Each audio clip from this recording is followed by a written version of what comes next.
د ام ونه خو جادوګره ونه. په یو کلي کې یوه زړه د ام ونه ولاړه وه. خلکو به ویل چې دا ونه جادوګره ده، ځکه په شپه کې به د دې نه رڼا راختله او کله کله به ترې د خندا اوازونه هم راختله. د کلي خلک به هېرېدو او دې د ام ونې خواله به نشو ورتلی.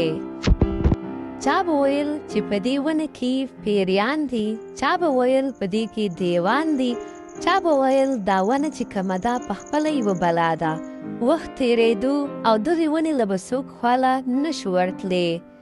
یوه ورځ کلي ته یو ماشوم رالی چې د هغه عمر 12 کاله و. هغه ډېر بهادر و، زړور و.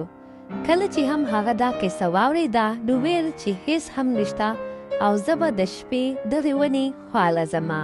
هغه اراده وکړه، روان شو. د کلي خلکو منې کولو، خو هغه وی چې نه، زه یو بهادر انسان یم، خپله بهادري به نن ښکاره کومه. لاړی هغه د ام ونې خواله چې کله هم هلته ورسېدو او اواز یې وکړو نو د ام ونې ورته خبرې شروع کړې. ویل ورته، علي ته یو بهادر انسان یې، تا له به زه نن تحفه درکومه. علي ورته وویل چې څه تحفه راکې. ونې ورله یو ام ورکړو چې هغه ام پړقېدو. علي ته یې وویل چې دا ام وخوره.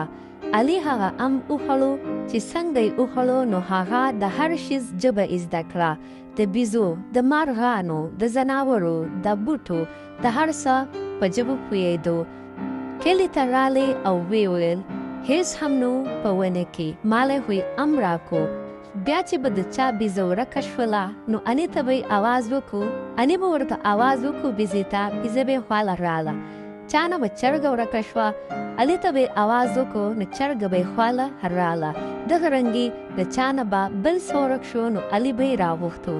خلکو به علي ته جادوګر وي، خو حالانکې علي جادوګر نه و، بلکې بهادرۍ انعام ورته میلاو شوی.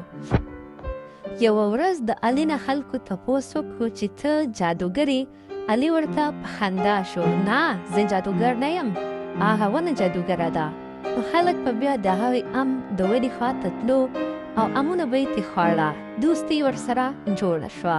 د خبرې مقصد دا دی ځان بهادر کړئ، یریږئ مه.